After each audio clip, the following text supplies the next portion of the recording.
Assalamualaikum warahmatullahi wabarakatuh. Alhamdulillah, nahmaduhu wa nasta'inuhu wa nastaghfiruh wa na'udzu billahi min shururi anfusina wa min sayyiati a'malina. May yahdihillahu fala mudilla lahu wa may yudlil fala hadiya lahu.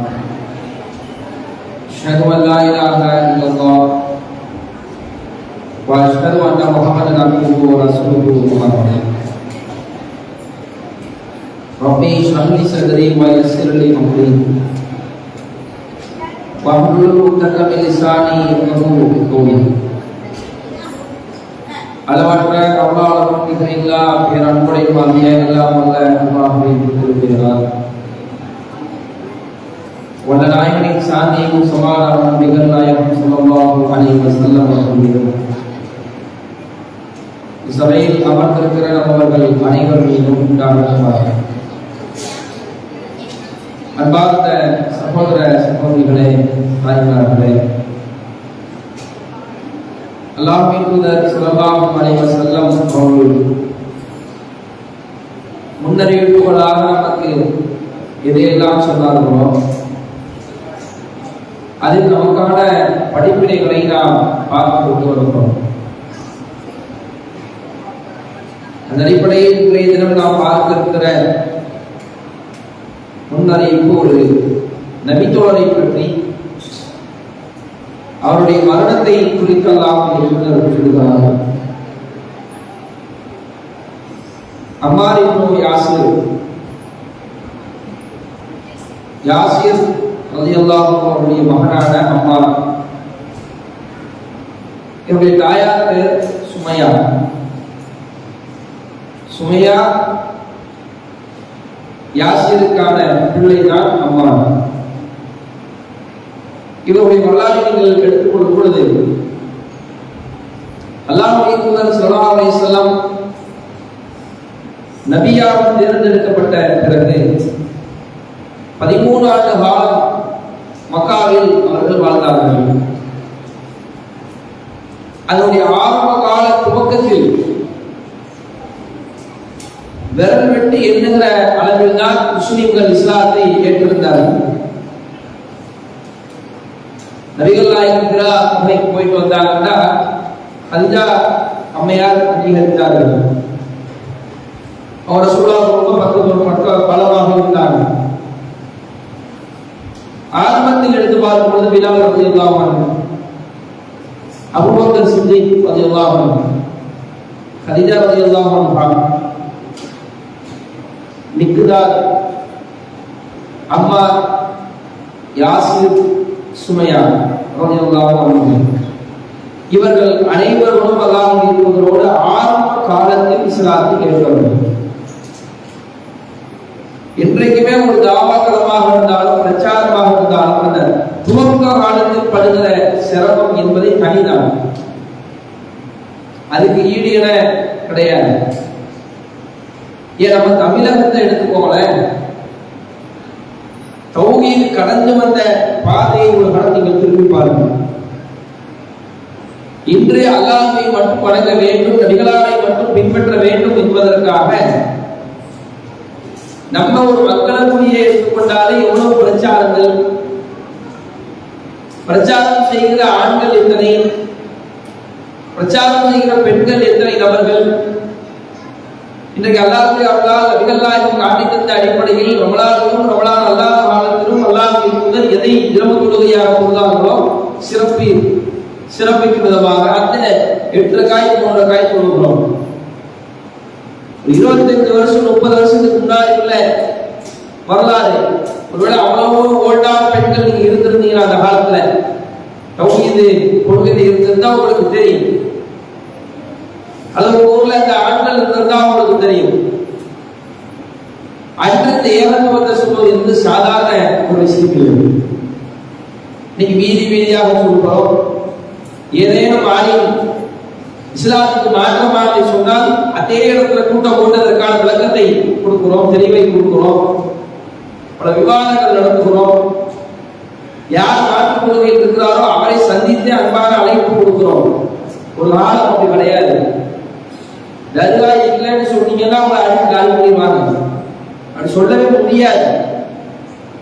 இன்றைக்கு அல்லாஹ்வுக்கு அல்லாஹ் இறைவனை மட்டும் வணங்குற ஒரு பள்ளிவாசலை நமது ஊரில் எழுப்பி குர்ஆன் ஹதீஸுக்கு உட்பட்டு நம்முடைய வணக்க வழிபாடுகளை செய்கிறோம் என்றால் இது ஒரு மக்களுக்குரியது அல்ல. தமிழகத்தில் எத்தனையோ கிராமங்களிலிருந்து நகரங்களிலிருந்து இதுதான் ரிசல்ட். இன்னைக்கு நம்ம ஏதாவது கஷ்டப்படுறோமா? பிரச்சாரம் நடக்குது, வர்றோம், பேசிட்டு போறோம், ஈஸியா ரெடி பண்றாங்க, அவ்வளவுதான். அன்றைக்கு வழக்கு, ஊர் நீக்கம், திருமணத்திற்கு தப்தர் இல்லை, ஜனாசா அடக்குவதற்கு இடமில்லை. இன்னைக்கு பார்க்கிற சில ஊர்ல ஜனாசா அடக்கப்பட விட மாட்டாங்க. என்னடா காரணம் கேட்டா அவன் தௌஹீத்தான். அந்த ஜனாசாவுக்கு எங்க இமாம் தான் தொழுவிப்பாரு, நாங்கதான் ஜனாசாவுக்கு தொழுவிப்போம். அதுக்கு உரிமை படைத்தவன் எங்க இமாம் தான். நம்ம நெருங்கிய உறவினருக்கு அடிப்படையில நம்ம என்ன கருத்துக்குவோம்? இப்போ உனக்கு 100க்கு 101 ஜனாசா, நான் ஒரு மகன் தான், என் வாப்பா இறந்து கூட நான் கேட்கிற பிரார்த்தனை நீ எவ்வளவு மக்காலோட இமாம கூப்பிட்டு கேட்க முடியுமா? மக்கால தொழுவிக்கிறாரு ஷேக் சுதேசி, எங்க வாப்பா மூத்தா போயிட்டாங்க, அவர் துவா கேட்கறது சிறந்ததா, மகனா நான் கேட்கறது சிறந்ததா? உள்ளார மனதால் கேட்பது யார்? எவ்வளவு பெரிய அல்லாஹ்வை கொடுப்பாங்க. அவருக்கு 10ல 11 ஜனாசா. என் குடும்பத்துக்காரர்கள், என் உறவினர்கள் என்னும் பொழுது என்னோட எமோஷனல் பிரார்த்தனை என்பது வேறு. நாங்கதான் தருவோம். கடனை ஏற்றுக்கதான் ஏற்றுக்க மாட்டாங்க. நீங்க பொறுப்பேற்றுக்கப்பா, கடனை ஏற்றுக்க வேற ஒரு 10 லட்சம் ரூபாய் கடன் இருக்குன்னா இவங்க ஓடிக்கிற அதெல்லாம் எதுவும் துருவ கொடுத்தா வைப்பாங்க. இப்படி பல ஊர்களில் பிரச்சனைகள் அடக்கப்பட முடியாம இன்னமும் நிறைய நடந்து கொண்டுதான் இருக்கிறது. ஏன் சொல்றோம்னா, துவக்க காலத்துல நம்ம லேசா கடந்து சென்ற முடியாது. நம்ம என்னதான் அவர்கள் செய்தாலும், நன்மைகள் செய்தாலும், தௌஹீதுக்காக பாடுபட்டாலும், துவக்க காலத்தில் கஷ்டப்பட்டு இருப்பாங்கல்ல, அவருடைய நன்மைக்கு நம்ம ஈக்குவலா ஆகுமா என்பது அல்லாஹ் வாழ்வார். அப்ப அந்த துவக்க காலம் தான். நீங்க தர்காவாசி முஸ்லிம் தான், ஆனா மக்களுக்கு குறைசிகள் எப்படி இருந்தா? படிப்பறிவு இல்ல, இனவெறி பிடித்தவன், மொழிவெறி பிடித்தவன், பழிக்கு பழி வாங்கக்கூடியவன், வட்டியிலே மூழ்கியவன், சகட்டு மேடைக்கு கொலை செய்யக்கூடியவர்கள், குறைசி குலம்தான் உயர்ந்த குலம் என்று குலவெறி பிடித்தவன், இவனுக்கு எதிராக சத்திய கொள்கையை அல்லாஹ்வின் தூதர் சொன்னாங்கன்னா லேசில் உள்ள காரியமா? அது எப்படியான எதிர்ப்புகள் இருந்திருக்கும்? எல்லா எதிர்ப்புகளையும் சந்தித்தார்கள். விழாந்தவர்களை அடிக்காத அடியா, உதைக்காத உதையா, சிறுவர்கள் சங்கிலிகளால் பிணைக்கப்பட்டு பாலைவனத்திலே கரண்டு புரட்டாத அந்த மண் பாறை ரோடுகளில் அவர்களை அப்படியே இழுத்து சென்றார்களே. என்னதான் விழாவை வேலை செய்தாலும் அல்லாஹ் ஒருவன் தான் சொன்னார். அந்த மாதிரிதான் யாசிர் அவர்களையும் சுமையா அவர்களையும் இணை வைப்பவர்கள் வேதனை செய்தே கொண்டார்கள். முதல் பெண் ஷஹீது நீங்க எடுத்தீங்கன்னா சுமையா ரலியல்லாஹு அன்ஹா, அம்மா அவருடைய உம்மா. அதை பார்த்து வளர்ந்தவர் எப்படி இருப்பாரு? தன்னுடைய உம்மா இஸ்லாமிய மார்க்கத்தை ஏற்றதற்காக காத்துக்கள் கொண்டு விட்டார்கள், தன்னுடைய வாப்பால் கொண்டு விட்டார்கள். அந்த மரத்துல வளர்ந்த உரம் போட்டு வளர்ந்தவர் எப்படி பிற்காலத்தில் இருந்திருப்பார்? அது சில பலவீனமான செய்திகள் ஒரு கதையை தெரிஞ்சு கொள்வோம். சுமையானவருடைய அந்த ஈட்டி எடுத்து அவருடைய மறுபொறுப்பில் குத்தப்பட்டு கொல்லப்பட்டார்கள் என்று சொல்லக்கூடாது, பலவீனமான செய்தி. யாசிரவுடைய ஒரு 2 கால்களில் கயிறை கட்டி 2 ஒட்டங்களை இருவேறு திசைகளில் இழுக்க செய்து 2 குறாக பிரித்தார்கள். அதுவும் பலவீனமான செய்தி. ஆனால் 2 நபர்களும் சித்திரவதை செய்யப்பட்டு கொல்லப்பட்டார்கள் என்பது நமக்கு தெளிவாக கிடைக்கிறது. அவருடைய மகன் தான் அம்மார். எப்படிப்பட்டவர் என்றால், வணக்க வழிபாடுகளில் ரொம்ப நேர்த்தியாக நடப்பவர். உமர் ரலியல்லாஹு அன்ஹு அவருடைய ஆட்சி, ஒரு இமாம் மேல குற்றச்சாட்டு வந்தது, ஆள் சரியா வர்றது இல்லைன்னு. உமர் அவர்கள் அவரை நீக்கிவிட்டு அம்மார் அவர்களை தான் தொழுகைக்கு இமாமாக வைக்கிறார்கள். அம்மார் அவர்களை வைத்துவிட்டு அவங்க தான் செய்யறாங்க, அந்த தொழுகை போன்ற சமாச்சாரங்களை பார்த்து போடுறாங்க. அந்த அளவுக்கு ஒரு இமாமாக பொருட்படுத்துகிற அளவிற்கு நல்ல ஒரு வணக்கசாலியாக இருந்தாங்க. அது ஒன்று. உமர் ரலியல்லாஹு அன்ஹு காலத்தில் ஒரு மனிதர் வருகிறார். உமர் இப்னு கத்தாப் அவர்களிடத்துல ஒரு மனிதர் வந்து கேள்வி கேட்கிறாரு, இன்னி அஜ்னபு பல வசிபில் மகான், எனக்கு குளிப்பு கடமையா தண்ணி இல்லையே, என்ன செய்யலாம் அப்படின்னு கேட்கிறாரு. அம்மார் கூட தான் உட்கார்ந்து இருக்கிறாரு. அவர் சொல்றாரு, கால அம்மார் இப்னு யாசிர், அம்மார் இப்னு யாசிர் அவங்க சொல்றாங்க, உமரே உங்களுக்கு நினைவு இருக்குதா, அம்மா ததுகு அன்னா குன்னா ஃபி சஃபர் வ அன வ அன் வ அம்மா அந்த வலது சொல்லி, நீங்களும் நானும் ஒரு பயணத்துக்கு போன நினைவு இருக்குதா? பேச்சுவார்த்தை நடக்கிறது உமர் காலத்துல. அம்மா அவங்க குறிப்பிட்ட செய்தி ரசூலுல்லாஹ் காலத்துல உள்ளது. உமர் அவங்களே சொல்றாங்க, உமர் அவங்களே நினைவுக ரசூலுல்லாஹ் காலத்துல நீங்களும் நானும் ஒரு பயணத்துக்கு போனோம், இதே பிரச்சனை தான், தண்ணி இல்ல ஒழு செய்வதற்கு. நான் என்ன செஞ்சேன், ஒரு பிராணி எப்படி பாலைவன மணல் அப்படி உருட்டு பெறணும், தண்ணி இல்ல, என்ன செய்யணும் தெரியல. சரி என்ன செய்வோம், மண்ணுல உருட்டுட்டாரு அம்மா அவங்க, கீழே உருட்டு மண்ணு புழு தூசியில எடுத்துட்டு கொடுக்க ஆரம்பிச்சுட்டாங்க. உமரல் இருந்தா இல்ல தண்ணி இல்லாம சொல்ல முடியும். ரெண்டு பேரும் ஆட்கள் தான் எடுக்கிறாங்க. தொழுதாக வேண்டும், எதையாச்சும் தொழுதுவோம், இது அம்மாவுடைய சிந்தனை. இல்ல இல்ல ஒழு இல்லாம தொழக்கூடாது ரசூலுல்லாஹ் சொல்லி இருக்கிறாங்க, நான் எப்படி சொல்ல முடியும், தண்ணி இல்ல தானே என்று ஒவ்வொரு அவங்க சொல்லல. அதான் அம்மா சொல்றாங்க, எனக்கு தான் இப்படி போனோம், நான் பிறந்தேன், நான் தொழுதுட்டே நீங்க தொழல, ரெண்டு பேரும் அல்லாஹ் தொழுதுட்டு போனோம். ரசூலுல்லாஹ் செஞ்சுட்டு என்ன சொன்னாங்க, தயமம் செஞ்சுக்கலாம்டாப்பா, மண்ணில் ஒரு அடி அடிச்சு கையை ஊதியோ உதவியோ முன் கையிலே முகத்திலே தடவோதோ உங்களுக்கு போதுமானதா என்று சொல்லி அல்லாஹ்வுடைய சொன்னாங்களே உங்களுக்கு நினைவு இருக்காங்கிறாங்க. அப்ப எந்த அளவிற்கு தொழுகையில் ஆர்வமுடையவர்களாக இருக்கிறார். உமரவங்க ஒரு இமாமி குற்றச்சாட்டு வரும்போது இமாமாக நியமிக்கப்படுகிறார். ரசூல் ஸல்லல்லாஹு அலைஹி வஸல்லம் காலத்துல கூட தொழுகைக்கு இவ்வளவு கவனம் எடுக்கக்கூடியவர்களாக, எங்கு தொழுகை நமக்கு புரிந்து விடுமோ என்பதற்காக மனதில் கொண்டவராக தொழுகையை அவர் நிறைவேற்றுகிறார் என்றால், இவருடைய வாழ்க்கை வரலாற்றில் நமக்கு இருக்கிற படிப்பினை என்ன? நம்முடைய தொழுகை முறைகள் இன்னைக்கு எப்படி இருக்கு? இங்க இருக்கிற பெண்கள் ஆண்கள் நம்ம தொழுகை எப்படி இருக்கிறோம்? ரமலான்ல தொழுகிறோம், அது வேற. ரமலான் அல்லாத நேரங்களில் தொழுகையில் நம்முடைய கவனம் எப்படி இருக்கிறது? குறிப்பாக இளம் பெண்கள், இளம் ஆண்கள், இளைஞர்கள், சின்ன பையங்களை விட்டுருங்க, அவங்க பள்ளிவாசல் தான் வருவாங்க போவோம், அது கணக்கில் வராது. 10th 11th 12th அது காலேஜ் படிக்கிறவங்க, இந்த ஏஜ்ல உள்ளவங்களுடைய தொழுகை முறை நீங்க எப்படி இருக்கு? அல்லது திருமணமான ஆண்கள் பெண்கள், அதுக்கு அடுத்த கேட்டகரி, தொழுகையில எவ்வளவு கவனமாக இருக்கிறது பாருங்க. எல்லாரையும் தொழுகிறோமா? அவர் இந்த நபித்தோழர்கள் ஆரம்பத்திலிருந்தே அவருடைய தாயையும் தந்தையும் இழந்து விட்டு சகிதுக்காக விட்டு இந்த அளவுக்கு ஆழமாக தொழுகையிலே கவனத்தோடு இருக்கிறார்கள் என்றால் எவ்வளவு தியாகம் தெரியுமா? பின்னாடி சொல்ற அவருடைய தியாகங்கள் எல்லாம். தொழுகையில் இவ்வளவு கவனமாக இருந்தார்கள், நாம் ஏன் தொழுகையில் கவனமற்றவர்கள்? என்ன காரணம்? நீங்க பாருங்களேன், ஆண்களே எடுத்துக்கங்க, கரெக்டா பெருநாள் பிறை பார்க்கிற அளவுக்கு தான். இஸ்லாம் வலைக்கும் பெருநாள் பிறை தெரிஞ்சிருச்சு, நாளைக்கு பெருநாள் சொல்லிட்டாங்க வைங்க, தொழுகைக்கும் அஸ்ஸலாமு அலைக்கும். அடுத்து பாய் போட்டு எப்பதான் வருவாரு? அடுத்த ரமலானுக்கு வர பார்க்கலாம். அதுதான் ஒரு போஸ்ட் போடுவாங்க, காணவில்லை காணவில்லை, ரமலானில் வந்தவரை ஷவ்வாலில் காணவில்லை, தேடியவங்க கண்டுபிடிச்சிட்டாங்க அப்படின்னு ஒரு போஸ்ட் கூட போடுவாங்க. உண்மை நிலவரம் அப்படித்தான். ரமலான்ல பள்ளிவாசலுக்கு ஆர்வமா பயானுக்கு தொகுதிப்படுறவர்கள் ஏனைய பெற்றோர் பயான் பெற மாட்டாங்க. ஏனைய மக்களுக்கு ஆட்கள் வருவதில்லை. ரமலானுக்கு மட்டும் ஒரு டீம் வரும். இஸ்லாத்துல பல குரூப் இருக்கு.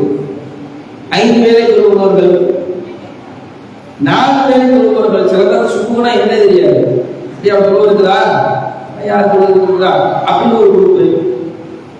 ஜும்மா முஸ்லிம்கள், இவங்க ஜும்மா மட்டும் தான் வருவாங்க, சட்டையெல்லாம் அயன் பண்ணி போட்டு ஜும்மாவுக்கு மட்டும் வந்து கரெக்டாக தொழுதுட்டு அப்படி இருப்பாங்க. பெருநாள் முஸ்லீம் இருக்கு, அதுல அப்கிரேட் அதிகம். 2 நாள், வருஷத்துக்கு 2 நாள் தான். பெருநாள் மட்டும் என்ன செய்வாங்க, எல்லாரும் தொழுது போவாங்க. இப்படி இஸ்லாமியர்கள் பல விதமான தொழுகையில கேரக்டர்ஸ் இருக்கு. நோம்புல எல்லாம் நம்ம வந்துடுறோம், கேள்விக்காக சொல்லல, நோம்புல தொழுகிறோம். அது ஏன் நோம்பை காட்சி நீடிக்க மாட்டேங்குது? என்ன பிரச்சனை? நோம்பில் இறைச்சமாக இருக்கிறோம் என்றால் நோன்பில் நாம் எடுக்கிற பயிற்சி எதுக்காக? ஏழை மாதத்தில் அது பிரதிபலிக்கணும். அன்னைக்கு பெருநாள் அறிவிச்ச பெருநாள் சுமூக பாருங்க. பெருநாள் நம்ம அசர பார்த்து இமாம் மட்டும் தான் இருப்பாரு. பாவம் என்ன அவர்கிட்ட பாவம் பண்ணாலும் பின்னாடி சொல்லுவது யாரும் இருப்பதில்லை. வருவாங்களா வரமாட்டாங்களா அப்படி வாசல உட்காந்து ஒரு விளையாசலை பார்க்கறது தான் நடக்குது. இதுவே ரமலான் காலத்துல 12:59 சொல்லுற 58 இமாம் ஆகலாம் பிரச்சனை வெடிச்சிடும். 2 நிமிஷம் இமாம் வந்து நின்றா என்ன? அது அடுத்த பெருநாள் முடிஞ்சு ரமலான் முடிஞ்ச நாளைக்கு 3 நிமிஷம் இமாம் உங்களுக்கு வெயிட் பண்ணாரு. சமுதாயம் அப்படித்தான் இருக்குது. ஒன்றை மனதில் ஆழமாக நாம் பதிய வைத்துக் கொள்ள வேண்டும். நீங்கள் எந்த நல்லவர்களையும் செய்யுங்கள், தொழுகை இல்லை என்றால் மறுமையில் வந்து நம்முடைய நிலைமை மோசம் தான். அல்லாஹ்வுடைய தூதர் ஸல்லல்லாஹு அலைஹி வஸல்லம் சொன்னாங்க, நாளை மறுமையில் முதலாவதாக விசாரிக்கப்படுகிற ஒரு அமல் தொழுகை. அதுல நம்ம அவுட் தான் வருவாங்க. அது சரியாகிட்டால் ஏனைய வாழ்க்கை சரியாகும். மனதில் ஆழமாக இஸ்லாமிய ஆட்கள் பெண்கள் பதிய வைத்துக் கொள்ளுங்கள். தொழுகைக்கு சலுகை என்பதே கிடையாது. ஜக்காத்னா பணக்காரர் கொடுக்கணும், ஹஜ்னா அதுவும் பணக்காரர்கள் பிளஸ் உடல் வலிமை இருக்கணும். நோன்புக்கா பயணத்துல இருந்தா வேறு நாள் வச்சுக்கலாம். நிரந்தர நோயாளியா இருந்தா நோம்பே வைக்க வேண்டாம். டெம்பரவரி நோயாளியாக இருந்தா வேறு நாட்களில் வைத்துக் கொள்ளலாம். மாதவிலக்கு பெண்கள் பொதுவான சட்டம் தொழுகைகளுக்கு அவங்களுக்கு விதிவிலக்கு இருக்குது. குழந்தைகளுக்கு பாவக்கூடிய பெண்மணிகள் கர்ப்பிணி பெண்கள் சலுகை பெற்று வேறு இடத்துல கொஞ்சம் வச்சுக்கலாம். தொழுகைக்கு என்ன சலுகை சொல்லுங்க? இங்க ஒருத்தர் அமெரிக்கா போறாரு, தொழுகை விட முடியுமா? நோம்பு விடலாம். நோம்பு காலத்துல இங்க இருந்து ஒருத்தர் அமெரிக்கா பயணம் போறாரு, இங்க நோன்புக்கு சலுகை இருக்கு, தொழுகைக்கு தொழுதுதான் ஆக வேண்டும். 4 2 தொழுகலாம், லொகரையும் அசரையும் சேர்க்கலாம், மகரிபையும் இஷாவையும் சேர்க்கலாம். 4 ரக்காத்து 2 ரக்காத்து கஷ்டம் பண்ணிக்கலாம், ஜபம் பண்ணிக்கலாம். விடுறதுக்கு அனுமதியா? விட்டுட்டு வேற நாள்ல வாய்ப்பு கிடையாது. சரி, நோயாளியா இருக்காரு, டெம்பரவரியோ நிரந்தரமோ, நோம்புக்கு சலுகை இருக்கிற தொழுகைக்கு என்ன சலுகை? நிக்கிறனா உட்கார்ந்து தொழுங்க, உட்கார முடியா படுத்து தொழுங்க, ஆனா மட்டும் தொழுவுங்க. தண்ணீர் இல்லையா, மண்ணை வச்சு அடிச்சா நீங்க தொழுகை நிறைவேற்றுங்க. சட்டத்தை பாருங்க, போர் நடந்து கொண்டு இருக்கிறது. அந்நேரத்துல அல்லாஹ் தொழுவிப்பாங்க. ஒரு குரூப் டிஃபென்ஸ், அவங்க பாதுகாப்பு படையில இருப்பாங்க. ஒரு குரூப் தொழுவாங்க. தொழுது முடிந்து விட்டு இவங்க அப்படி பாதுகாப்புக்கு போறாங்க. பாதுகாப்புக்கு தொழுகைக்கு வருவாங்க. குர்ஆன்ல பார்க்கலாம், அச்ச நேர தொழுகை. எங்கேயாவது தொழாம நீங்க இருந்துக்கலாம். உலகத்துல ஆணை பெண்ணை இணைச்சு பார்த்தீங்கன்னா மார்க்க சட்டத்துல தொழாம இருக்கிறதுக்கு இயற்கையான மாதவிலக்கு வந்தா தொழ வேண்டாம், குறிப்பிட்ட நாள். பெண்களுக்கு மாத்திரம், மற்ற எல்லா நிலையிலும் ஆண் பெண் தொழலாம். இன்னொரு சில பைத்தியமா இருந்தா தொழ வேண்டாம். பைத்தியம் சொன்னா பிரச்சனை இல்லை, கோயில் சலுகை. யாராவது பைத்தியம்னாலும் நம்ம போவோம், யார பைத்தியம் சொன்ன நீ தானே பைத்தியம், அப்ப தொழவா? பைத்தியம் தொழாத, அதுக்கு எழுது போனது உயர்த்தப்பட்டுருச்சு, அல்லாஹ் கேள்வி கேட்க மாட்டான். அது அல்லாஹ் யாராக இருந்தாலும் இந்த தொழுகை குறித்த அந்த கேள்வி நமக்கு இருக்கத்தான் செய்கிறது என்பதை நாம் புரிந்து கொள்ள வேண்டும். இதுல அம்மா அவர்கள் மிக தெளிவானவர்களாக செய்றாங்க இருக்கிறாங்க. இதுல இஸ்லாமிய சமுதாயம் நீங்கள் மனதிலே ஆழமாக பதிய வைத்துக் கொள்ளுங்கள். இந்த தொழுகை இல்லாமல் நம்ம ஒண்ணுமே செய்ய முடியாது. யாரெல்லாம் கடமையான தொழுகை தொழாமல் உணர்கிறார்களோ அல்லாஹ்வுடைய தூதர் சொன்னார்கள், அவருடைய தலை மறுமையில் அசைக்கப்படும். சொர்க்கத்துல வேதனை உண்டா? கிடையாது. நம்ம நரகவாசியா இருக்கிறோம். இதையெல்லாம் மனதிலே ஆழமாக பதிய வைத்துக் கொண்டு இனி வரும் காலங்கள் என்ன செய்யணும்? தொழுகையில ரொம்ப கவனத்தோடு நாம் நடக்க வேண்டும். அவர்களுடைய வரலாறு சொல்வோம். அவர்கள் தொழுகையிலே ஆர்வமுடையவர்களாக இருக்கிறார்கள். மஸ்ஜிது நபவியை அல்லாஹ்வுடைய தூதர் கட்டினார்கள். மக்கால 13 ஆண்டு காலம் வாழ்ந்துட்டு ரசூலுல்லாஹ் மஸ்ஜிது மஸ்ஜித் நபவிக்கு வந்தாங்க. மஸ்ஜித் நபவி எப்படி கட்டாங்கன்னா ரசூலுல்லாஹி ஒட்டகம் எங்க போய் அமர்ந்தோம் அந்த இடம் யாருக்கு விசாரிக்கிறாங்க. இந்த வரலாறு தெரிஞ்சுக்கணும்ல. நீங்க மதீனாவுக்கு போறோம், அந்த பள்ளிவாசல் அல்லாஹ்வுடைய தூதரால் கட்டப்பட்டது. இன்னைக்கு நம்ம நிறைய நவீன பொருள்கள்லாம் மாட்டி வச்சிருக்கோம், டைல்ஸ் மார்பெல்லாம் போட்டுருக்கிறாங்க. ரசூலுல்லாஹி எப்படி கட்டினாங்க நமக்கு தெரியணும்ல. ரசூலுல்லாஹுடைய ஒட்டகமே இந்த இடத்துல அமருது. யார் இடம் கேட்கிறாங்க? சஹல் சுஹைல். இந்த ரெண்டு பேரும் அனாதை அப்படின்னு சொல்லக்கூடாது. அப்படியா? அவங்களை கூப்பிடாம அல்லாஹ்வுடைய பள்ளிக்கு கொடுத்துருங்க. என்ன இருக்கு கமல், என்ன விலையோ விலையை நம்ம நோக்குறாங்க. அவங்க சொல்றாங்க இல்ல அல்லாஹ்வுடைய இதை நீங்க ஃப்ரீயா வாங்குறாங்க. யாரு? ஒரு அனாதை சிறுவர்கள், இளைஞர்கள் நீங்க வச்சுக்கலாம், டீம் பருவத்தும் வச்சுக்கலாம். தங்களுடைய நிலத்தை அவங்களுக்கு வேற என்ன வருமானம் தூக்கி அல்லாஹ்வுடைய பாதையை கொடுக்குறாங்க. ஆனா கடைசியா அல்லாஹ்வுடைய அந்த காசு கொடுத்துட்டா அன்னைக்குள்ள பொருளை கொடுத்து அதை வாங்குறாங்க. ஏன்னா தன்னுடைய வீட்டையும் அதை வைத்துக் கொண்டாடுறாங்க. ஏன்னா முதல் ஆலயம் மதீனாவில், அதுல எனக்கு நன்மை வேண்டும் என்பதற்காக அல்லாஹ் கூட்டு செய்யறாங்க. அந்த நபவியை காசு கொடுத்து வாங்குறாங்க. அது கட்டப்படுகிறது. கட்டப்படுறதுக்காக கூலி ஆட்கள்லாம் கிடையாது. நீங்க நம்ம காசு பணத்தை கொடுப்போம், எல்லா பொருளாதாரம் சேர்த்து இன்ஜினியர்கிட்ட கொடுத்துருவோம், இல்லாட்டி பொருளாதாரம் கொடுத்துருவோம், கட்டிட்டு போயிடுவாங்க. நம்ம என்ன பார்த்தா கொடுப்போம். ஆனா ரசூலுல்லாஹி அவங்க தான் கட்டிடுவாங்க. அப்படி கட்டினார்கள். புன்னா நன்குழு லவின மஸ்ஜித பள்ளிவாசலை நாங்கள் மஸ்ஜித் நபவியை கட்டினோம். லவினத்தன் ஒவ்வொரு செங்கலாக நாங்கள் சுமந்து கொடுப்போம். பள்ளிவாசலை கட்டுறதுக்கு நபி தோழர்கள் ஒவ்வொரு செங்கலாக எடுத்து கொண்டு போறாங்க. அந்த நேரத்தில் நீங்க பாருங்க, நபிகள் நாயகம் ஸல்லல்லாஹு அலைஹி வஸல்லம் அவங்க காலத்தில் இந்த பள்ளிவாசல் கட்டப்படும்போது ஒரு கால அம்மா என் குழு லவினத்தை இந்த படத்தில் அவர் ரெண்டு கல்லை தூக்கி போறாரு. ஒரு கல்லை தூக்கி போய் வச்சா கங்கை தானே, அது எதுக்கு நம்ம ஒரு கல்லை கொண்டு போனோம்? ரெண்டு கல்லை தூக்கி போன, ரெண்டு கல்லை தூக்கி போய் வைக்கிறார். அப்ப மறுபடியும் நபி ஸல்லல்லாஹு அலைஹி வஸல்லம் அல்லாஹ்வுடைய தூதர் அப்படியே அம்மா கிட்ட போறாங்க. ஒரு புத்தனார் மாதிரியான வேலைகள் பார்த்தா உடம்புல எவ்வளவு அழுக்கா தூசியா தலை இருக்கும். இப்ப தூசி புழுதியோடு அவர் இருக்கிறார். இப்ப மசாக்காய் ராசி உருவார். அம்மாவுடைய தலையை அல்லாஹ்வுடைய அப்படியே தடாவி தூசி தட்டி விடுகிறார்கள். தட்டிவிட்டு அல்லாஹ்வுடைய சொல்றார்கள், வைப்பு அம்மார், அம்மார் அவர்களே என்று சொல்லிவிட்டு தக்குத்துல் பாகியா, உங்களை அநியாயக்கார கூட்டம் வந்து கொண்டுவிடும், உங்களை கொலை செய்வார்கள். அம்மாவும் எதுவும் இதெல்லாம் எதுவும் இல்லைனார், நீங்கள் அல்லாஹ்வை நோக்கி அழைப்பீர்கள், அவர்கள் நரகத்தை நோக்கி அழைக்கிறார்கள். உங்களுடைய மரணம் என்பது கண்டிப்பாக நீங்கள் கொல்லப்படுவீர்கள் அம்மா என்று அல்லாஹ் அம்மார் அவருடைய தலையை தொடாது கொண்டு அல்லாஹ்வுடைய தூதர் ஸல்லல்லாஹு அலைஹி வஸல்லம் சொல்றாங்க. நீ யோசித்து பாருங்க, பிற்காலம் வருகிறது, அல்லாஹ்வுடைய தூதர் மரணம், அபூபக்கர் சித்திக் அவருடைய மரணம், உமர் இப்னு கத்தாப் அன்னவருடைய மரணம், உஸ்மான் அவரோடு கொல்லப்படுகிறார்கள். அதுல என்ன குழப்பங்கள் ஆரம்பிக்கிறது? உஸ்மான் அவர்களுக்கு பிறகு திருப்பி 657 அலி அவர்களுடைய ஆட்சியில் சிப்பின் என்ற ஒரு போர் நடந்தது. இதுல பாத்தீங்கன்னா இஸ்லாமிய குரூப் ரெண்டாயிரம், முஆவியா அவருடைய தலைமையில் ஒரு அணியும், அலி ரலியல்லாஹு அன்ஹு அவருடைய தலைமையில் ஒரு அணியும். அலிதான் ஆட்சியாளர், உஸ்மானுக்கு பிறகு வந்த மக்களால் தேர்ந்தெடுக்கப்பட்ட ஆட்சியாளர் அலி. அதுல ஆயிஷா ரலியல்லாஹு அன்ஹா உட்பட சில நபி தோழர்கள் தோழர்கள் மட்டும் பையத்து செய்யாம இருக்காங்க. இஸ்லாமிய ஆட்சி இருந்தா கண்டிப்பா பையத்து செஞ்சாகும். அவங்க பையத்து செய்யாதவர்களாக செய்றாங்க. அவங்க இருந்து அவங்க ஒதுங்கி இருக்கிறாங்க. உஸ்மானை யாரு கொண்டாங்களோ அவங்களுக்கு உங்களுக்கு தொடர்பு இருக்கு அப்படின்னு ஒரு குரூப் சொல்லுது. நபி தோழர்கள் குரூப் என்ன சொல்லுதுன்னா, தொடர்புல அவங்களுக்கு இல்ல, நீ ஏன் ஆக்ஷன் எடுக்கல? உஸ்மானை கொண்டவர்களா நீங்க ஆக்ஷன் எடுத்துக்கலாம், நீங்க ஆக்ஷன் எடுக்கல அமரணும். அதுக்கு நீங்க உட்காந்து உங்களுக்காக பையன் செய்ய மாட்டோம் என்று இவர்கள் தான் முஸ்லீம்களே 2 குரூப்பாக செஞ்சாங்க, பிரிந்திருந்தார்கள். அந்த சிரியா பகுதியை முஆவியா ஆட்சி செய்து கொண்டிருந்தார். எப்போ? உஸ்மான் அவருடைய காலத்துல. அவ அலி அவங்க காலத்துல வரும்போது அந்த சிரியாவுக்கு ஒப்படைக்கல செய்யணும்.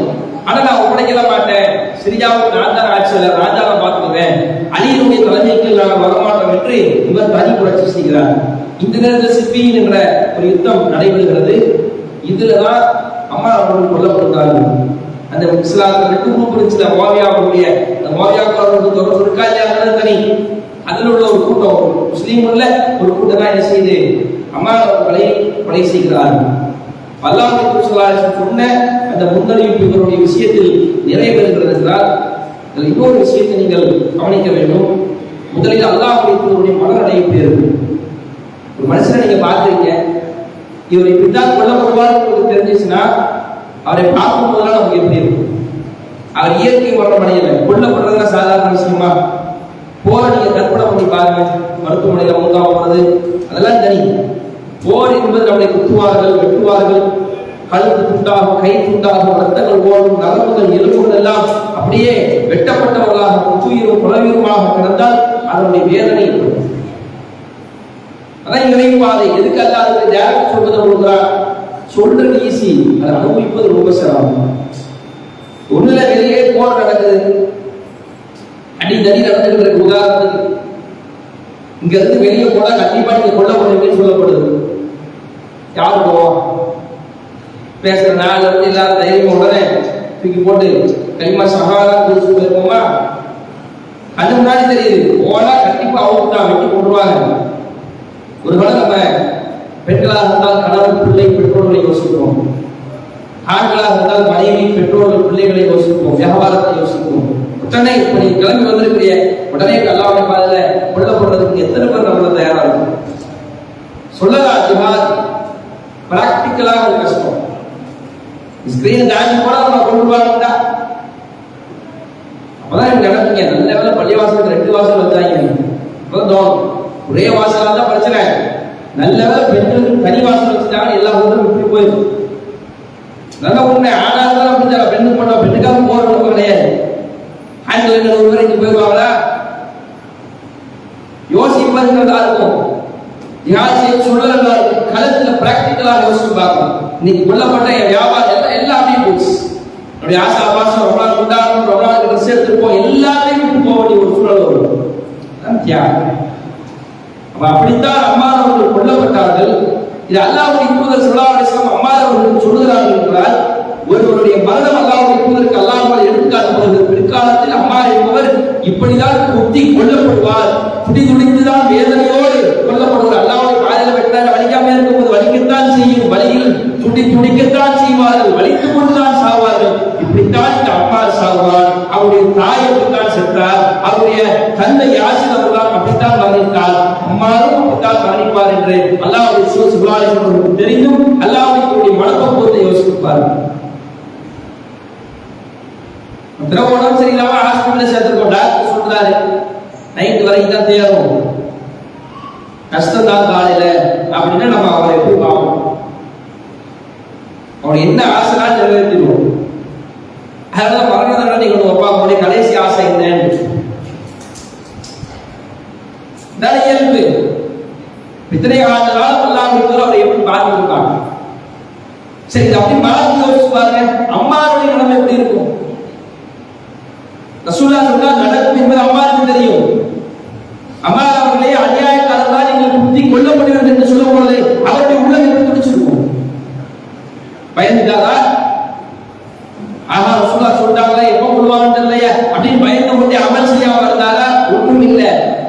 இருப்பது ஒரு உயிர், போவது ஒரு முறை, அது இறைப்பாதையில் போகட்டும். நம்ம வந்து யாராவது சொல்றாங்க பார்த்துக்கோ உங்களை கொள்ள பிளான் பண்ணிட்டாங்கன்னு அவ்வளவுதான். எவ்வளவு பாதுகாப்பு விட்டுட்டு வெளியேறுவோமா? இடையே வந்தாலும் விட்டு வெளியேற மாட்டாங்க, பாதுகாப்பாக இருப்போம். அப்படியே அம்மா இருந்தாங்க, அம்மா அவர்களே நீங்கள் கொல்லப்படுவீர்கள் என்று அல்லாஹ் சொன்னதுக்கு அப்புறம் உடங்கிட்டு இருந்தாங்களா? எந்தெந்த போர்க்களம் இருந்தது எல்லா போர்களுக்கும் பங்கெடுத்தார். அவருக்கு தெரியாது அவங்க எப்ப மௌத்துன்னு. உமர் காலத்துல ரசூலுல்லாஹ் சொல்லல, அலி காலத்துல நீ மௌத்தா போவீங்கன்னு சொல்லல, அபூபக்கர் காலத்துல போவீங்கன்னு சொல்லல. அது ரசூலுல்லாஹ் சொன்ன நாளிலிருந்து எத்தனை நாட்கள் இருந்தது இருக்கலாம், நாளைய தினமும் கூட இருக்கலாம். மரணத்துக்கு பயந்தவராக அம்மார் அவர்கள் இல்லை என்பதை நம்மால் பார்க்க முடியும். நம்முடைய இறையச்சம், நம்முடைய கொள்கை உறுதிப்பாடு எப்படி இருக்கிறது? மரணிக்கிற நிலைமையா? இஸ்லாத்தை சொன்னால், தௌஹீதை சொன்னால், வணக்க வழிபாடு செய்ய வேண்டும், அல்லாஹ்வுடைய பாதையை தியாகம் செய்யணும்னா உயிர் போகும்போதா? பாலஸ்தீனத்தை திரும்பி பாருங்கள். பாலஸ்தீனத்துடைய நிலைமை என்ன? போர் ஒப்பந்தத்தை மீறி போடப்பட்ட குண்டுகளில் 300 குழந்தைகள் பலியாகி இருக்கிறார்கள் என்றால் நம் பிள்ளையாக இருந்தால் எப்படி துடிப்போம்? நம்ம பிள்ளை கற்பனை பண்ணி பாருங்க. உடல் கிடைக்குமாங்க? அங்கேயும் பெண்கள் இருக்கிறாங்க, அங்கேயும் ஆண்கள் இருக்கிறாங்க. இங்க அதற்கான இணையத்தில் வந்த ஒரு செய்தி, சகல நேரம் இந்த அம்மா பிள்ளை எழுப்பலா போன காலில் வெடி எப்படியான சூழல். அதுல ஒரு வார்த்தையின் வாக்கு சொல்கிறார், உண்மையில் உலகத்தில் இதுவரை சொல்லப்பட்ட பாங்கிலேயே உள்ளத்தை உடைத்த அதான் வாக்களிப்பதுதான். முன்னெல்லாம் போடப்பட்டாச்சு, கட்டடங்கள் தான் தகர்ந்திருக்கிறது. அடுத்த பக்து ஆஜராகி விட்டது, தொழுகைக்கு லீவா விட்டாங்க. இந்த மக்களை பாருங்க, வாத்தியின் பள்ளிவாசலுக்கு வருகிறார், வாக்கு உழைக்கிறார், அல்லாஹ் அக்பர் அல்லாஹ் அக்பர். அவரால் அதை நீட்டி சொல்லவே முடியவில்லை. அழுது கொண்டு தொண்டை அடைத்துக் கொண்டு அவரால் நிற்க முடியாது. அந்த நேரத்தில் தொண்டை அடைக்கிறது. இந்த வீடியோ பார்த்தா உங்களுக்கு புரியும். தொழுகையும் விட முடியாது, தூக்கத்தையும் விட முடியாது. இப்படியான நிலைகளை இன்றைக்கு நம்ம காலத்துல சமகாலத்தில் இந்த தேதியில அவங்க வாழ்ந்து கொண்டிருக்கிறாங்க. இந்த விதத்தில் நம்ம நல்லா படிச்சிருக்கோம். ஏதாவது ஒரு விதத்தில் அவங்க கம்மியாக்கிட்டாங்க. மனிதனுடைய குழப்பங்கள் எவ்வளவு இருக்குது. எங்களுக்கு அது இல்லை இது இல்லை. உலக ரீதியாக யோசிச்சு பார்க்கலாமே. உங்களுக்கு உயிருக்கு பிரச்சனை இருக்கா? சாப்பாட்டுக்கு பிரச்சனை இருக்கா? எதுக்கு நமக்கு பிரச்சனை இருக்கு? பட்டினி கிடந்துருக்கிறோமா சாப்பாடு இல்லைன்னு? சாப்பாடு இல்லாமல் பசி பட்டினியோடு வயிறு ஒட்டியவர்களாக இருந்துருக்கோமா? இல்ல. நமக்கு டாக்டர் ரெஸ்ட்ரிக்ஷன் போடுறாரு, ஆயில் ஐட்டத்தை கம்மி பண்ணுங்க, பொரிச்சதுல அதிகமா சாப்பிடாதீங்க, உடலுக்கு நல்லது இல்லை, இருக்கிற உணவுல இதை சாப்பிடாதீங்கன்னு சொல்ற அளவுக்கான நிலையில தான் அதை வளர்த்துருக்கோம். பாலஸ்தீனத்தோட மக்கள்கிட்ட போய் நீங்க இந்த உணவை சாப்பிட உணவே இல்லாம செஞ்சுட்டு இருக்கிறாங்க. எதுகளைத்தான் சாப்பிடுவார்கள். நம்ம ஒரு பிஸ்கட்டை சாப்பிட்டு போடுறோம் பாருங்க, கரையம் பண்றோம்ல, அந்த ஒரு பிஸ்கட் அங்க ஒரு குழந்தைக்கு உணவு. பல நாள் பசிச்சிருந்த அந்த பிள்ளைக்கு அந்த ஒரு பிஸ்கட் உணவு. சகல் சாப்பிடும் பொழுது, இஃப்தார் சாப்பிடும் பொழுது ஒரு வளைய கணக்கு 10 ரூபாய் குப்பையில போடுறவன், அது இருந்தால் பாலஸ்தீனத்தில் ஒரு ஆணோ பெண்ணோ குழந்தையோ இன்னும் ஒரு நாள் உயிர் வாழ்ந்துவார்கள். சமகாலம் உள்ள படிப்பினை யோசித்து பாருங்க. பண்பார்ந்த சகோதர சகோதரிகளை, தாய்மார்களே, அல்லாஹ்வுடைய தூதர் ஸல்லல்லாஹு அலைஹி வஸல்லம் ஒரு முன்னறிவிப்பு ஒரு மனிதன் குறித்தோ ஒரு காரியம் குறித்தோ சொல்கிறார் என்றால் அதை எல்லா கோணத்திலும் யோசித்து பார்க்க வேண்டும். அதனால என்ன பிரச்சனைகள் சமுதாயத்தில், இது ஏன் இப்படி வருகிறது, என்ன நபிமொழிகளை நாம் மீறி கொண்டிருக்கிறோம், நம்ம குடும்பத்தில் என்ன நபிமொழிகள் மீறப்படுகிறது, பர்சனலாக நான் எந்த நபிமொழிகளை மீறி நடக்கிறது, இப்படியே நம்முடைய வாழ்க்கை போய் கொண்டிருந்தால் என்னுடைய நிலை என்னவாக முடியும்? வரலாறு சொல்லப்படுவதற்கான காரணம் உள்ளத்தை ஒத்து பார்ப்பதற்காக, நம்மை குறைசி பார்ப்பதற்காக. நம்முடைய நிலை நாளை வறுமையில் என்னவாக இருக்கும்? இப்படியே வாழ்க்கையை ஓட்டிக்கொண்டே இருக்கலாமா? நல்ல அமல்கள் செய்யாமல், நல்ல அமல்களே கவனம் இல்லாமல், ரமலான்ல நம்ம என்ன அமல் எக்ஸ்ட்ரா செஞ்சுட்டு சொல்லுங்க. 5 நேரம் தொழுகிறோம், அதெல்லாம் சொல்லவே கூடாது. அது ரமலானே தொழுவோம், இல்லாதவங்க தொழுவோம். இரவு தொழுகிறோம், பையாங்க உட்காரணும், 2 தான். இரவு தொழுகிறோம், பையாங்க உட்காரணும். எவ்வளவு திக்கு செஞ்சிருக்கும், எவ்வளவு முறை பாவம் பண்ணாத கேட்கிறோம், எவ்வளவு துவா செஞ்சிருக்கிறோம், குர்ஆன் எழுதி எத்தனை வசனங்கள் ஓதி இருக்கிறோம், குர்ஆன் ஓத தெரியவில்லை என்று சொல்பவர்கள் எத்தனையோ நேரங்களில் வீண் பேச்சுகளிலே ஈடுபடுகிற நேரத்தில் யார் குர்ஆன் எடுத்துக்கலாம் நம்ம காலத்துல குர்ஆன் எடுத்துக்க மாட்டோம். ஒவ்வொரு ரமலானும் உங்களை எந்த அமல் செய்ய தூண்டியது? அடுத்த ரமலான் உஷ்ணோட இருப்போமா? பெருநாளுக்கு மிஞ்சுவோமா? தெரியாது. அதாவது முஸ்லிமுடைய வாழ்க்கை இருக்கிற காலத்தில் இருக்கிற வேளையில் எனக்கான வீட்டு வேலைகள் எல்லாம் முடிந்துவிட்டு, எனக்கான பொறுப்பாளர்கள் எல்லாம் முடிந்துவிட்டு இறைவனுக்காக நான் என்ன செய்ய வேண்டும்? என் மறுமைக்கு சுயநலமாக எத்தனை திக்குகள் செய்ய வேண்டும்? எவ்வளவு குர்ஆன் வசனங்களை ஓத வேண்டும்? எவ்வளவு துஆ செய்ய வேண்டும்? அல்லாஹ்வுக்கு எவ்வளவு அழுது புலம்ப வேண்டும் என்று இஸ்லாமிய சமுதாயம் துஆ கேட்பதிலே அலட்சியமாக இருக்கிறார். துஆ கேட்கிறது அலட்சியமா? நம்ம துஆல எப்படி இருக்குது? சும்மா மனப்பாடம் பண்ணி அடிக்கிறது. மனசால கேட்கிறோம் அல்லாட்ட, அது மனப்பாடம் பண்ணி வச்சிருப்பாங்க. நமக்கு பிள்ளைக்கு கணவனுக்கு அப்படியே ஒரு செக்டார் வரும், இம்மைக்கு மறுமைக்கு அப்படியே மனநலத்திலே ஓடும். அது சில பேர் துவா செஞ்சுட்டு இருக்கும்போது யாராவது அஸ்ஸலாமு அலைக்கும் அலைக்கும் அஸ்ஸலாம் நல்லா இருக்கீங்களான்னு பேச்சு. எதுல இங்க ஒரு பக்கம் துவா ஓடிக்கிட்டு இருக்கு, இங்க ஒரு பக்கம் பேச்சு ஓடிக்கிட்டு இருக்கு. போன் வந்தா எடுத்து பேசுறது. எங்க இருக்கிறியா? பள்ளியில தான் துவா செஞ்சுட்டு இருக்கிறவன் துவா செஞ்சுட்டு இருக்கிற கரெக்டா இருக்கும்போதே போன் பேசுறாரு. பெரிய போன் மின்வெளிக்கு போகக்கூடிய இந்த போன் இல்லைன்னா உலகத்துல வாழவே முடியாது. 10 நிமிஷம் நம்ம தேவைதான் நல்லா இருக்கிறோம். படைச்சவன்கிட்ட பேசும்போது என்ன பாதிக்கிறோம்? கொஞ்சம் ஓரமா வச்சா என்ன மனசால துவா செய்யறோமா? ஒரு கோரிக்கை, எல்லாரும் பொருளாதாரம் வேணும், ஒரே பையன் முடிச்சிருக்கு. யாரும் கடன் இருக்க கூடாது, ஒரே பையன் கூட ஒரே யாரும் பேசக்கூடாதா? பேச்சை எங்க சுருக்கமா ஆரம்பிக்கிறதோ அங்க சுருக்கிறது இல்லை. கப்பல் ஆளுங்கிட்ட அதிகமா பேச குறையாடும். யாரெல்லாம் நீ தான் படைச்ச, நீ தான் என்னை வாழ வைக்கிற, நீ தான் மூட்டு தருவ, நீ தான் எழுப்புவ, நீ தான் விசாரிப்ப, நீ தான் சொல்ல தருவ. உன்னை உடைய யாரை கேட்க சொல்ற? ஓட்ட மட்டும்தான் நான் கேள்மையாளா? உலகத்தில் எனக்கு மனைவி இருக்கலாம், பிள்ளை இருக்கலாம், எத்தனை உறவும் இருக்கலாம், இருந்து நீ தராம எப்படி அல்லாஹ் இருக்க முடியும்? அல்லாஹ்ட்ட உரிமையாக கேட்கும். உரிமையே இல்லையே. ஒரு அண்ணன் தம்பிட்ட காசு கேட்கும்போது எப்படி உரிமையா கேட்போம்? ஏடா கூட பிறந்தவங்களுக்கு தர மாட்டியா? தப்பு கிடையாது, உரிமை இருக்குது. தாய் செஞ்சுட்டு கேட்கும் பொழுது, கணவன் கேட்கும் பொழுது உரிமையா கேட்கும்ல. நீங்க தராம யார் தருவா? அதை விட பன்மடங்கு உரிமை அண்ணன் இருக்குது. நீ தானே படைச்ச அல்லாஹ், உன்னை கேட்க யாரை கேட்ப? நீ தான் எனக்கு சரிப்படுத்தி தரணும். அந்த உறுதிப்பாடு எக்ஸ்ட்ரா ஒரு வார்த்தை கிடையாது. இப்ப மனப்பாடத்திலே காலத்தை ஓட்டுறது. சில பேர்ல எந்த துவா செய்யறோம்னே தெரியாது, பல வருஷமா துவா செஞ்சுட்டு இருக்கிறாங்க. என்ன செய்யறோம்? அறிவால் துவா செய்யக்கூடாது, மனதால் துவா செய்ய வேண்டும். மனநலத்தினால் செய்யக்கூடாது, ஒரு எமோஷனல் அல்லாஹ் பக்தி பிரார்த்தனை செய்ய வேண்டும். அதுக்கான நேரம் இல்லாமையா இருக்கிறோம். பிரார்த்தனை எது? சுயநலத்தான நமக்கான பிரார்த்தனை. நாம் கேட்டால் இவை மமையில் வெற்றி. அடிப்படையில் எந்த டிபார்ட்மெண்டை பார்த்தாலும் அலட்சியமாக இருக்கிறோம். அல்லாஹ் பாதுகாக்க வேண்டும்.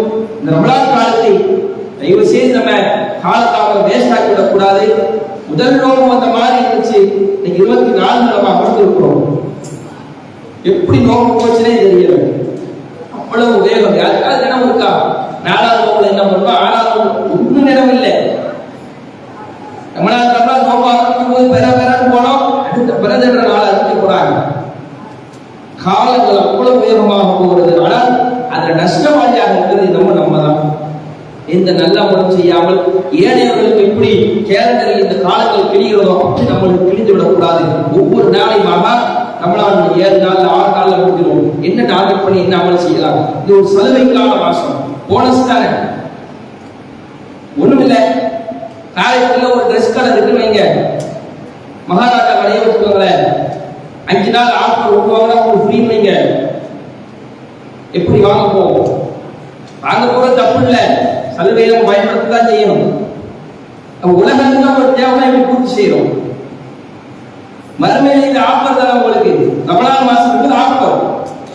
இதுல எந்த நல்ல அமல் செய்றீங்களோ அதெல்லாம் போனஸா இருக்கும். இதுல அந்த ஆர்வம் நீங்க போச்சு. ஆஹா உங்களால் முடிய போத கடைசி முதல் 10 மாதம் கடைசி 10 கொண்டவ கடைசி 5 நெருங்க போறவங்க இந்த அமல் செஞ்சு ஒண்ணு இல்ல. சரி, நாளையிலிருந்து அதிகமா குர்ஆன் ஓதுவோம், நாளையிலிருந்து நம்ம திக்ர் செய்வோம், நாளையிலிருந்து அல்லாஹ் அதிகமா துஆ செய்து அல்லது கண்டிப்படித்து அல்லாஹ்வுடைய தேவைகளை கேட்போம். தேவையில்லாமையா இருக்கிறோம், எல்லா தேவையும் அல்லாஹ்விடத்தை கேட்போம். அதிகமாக திக்ர் செய்வோம், அதிகமான வாழ்க்கை முறைகளை கேட்போம். அதன் மூலமாக உள்ளத்தை பக்குவப்படுத்துவோம். குர்ஆன் வாசித்து தருகிறதா, கொஞ்சம் குர்ஆனுடைய வசனங்களை மனப்பாடம் செய்வதற்கு முயற்சி செய்வோம். இல்லை அன்பான சகோதர சகோதரிகள், பேசப்படுகிற எந்த தலைப்பில் உள்ள உரைகளாக இருந்தாலுமே அது பேசுவோருக்கும் பேசப்படுகிற நாம் அனைவருக்கும் சேர்த்துத்தான் என்பதை புரிந்து கொண்டு நாம் இந்த ரமலானை எப்படி கணிக்கிறோம் என்பதை உரசி பார்ப்பதற்காகத்தான் நமக்கான ஒவ்வொரு தலைப்புகளையும் தேர்ந்தெடுத்து நாம் பொறுப்பாக கொடுக்கிறோம். அந்த அடிப்படையில் அன்பான சகோதர சகோதரிகளே, நபிகள்நாயகம் ஸல்லல்லாஹு அலைஹி வஸல்லம் நபிமொழிக்கு நெருக்கமாக நம்முடைய வாழ்க்கையை அமைத்துக் கொள்ள வேண்டும். நபித்தோழருடைய வாழ்க்கையுடைய வாழ்க்கையை ஒப்பிட்டு பார்த்து நம்ம இன்னைக்கு எந்த ஸ்டேட்டஸ்ல இருக்கிறோம் என்பதை சிந்தித்து பார்த்துத்தான் நம்முடைய வாழ்க்கையை நாம் அமைத்துக் கொள்ள வேண்டும். இந்த உலகத்திலே மார்க்கத்தை நல்லபடியாக பேணி நடக்கிற ஆண்களாகவும் பெண்களாகவும் நாளை மறுமையில் வெற்றி பெறுகிற ஒரு பாக்கியத்தையும் அல்லாஹ் நம்மளோட தருவாளா என்ற கூறுகொண்டவராக இந்த உரையை நிறைவு செய்கிறேன். வாக்கு தவான அல்ஹம்துலில்லாஹி ரப்பில் ஆலமீன். அஸ்ஸலாமு அலைக்கும் வரஹ்மத்துல்லாஹி வபரகாத்துஹு.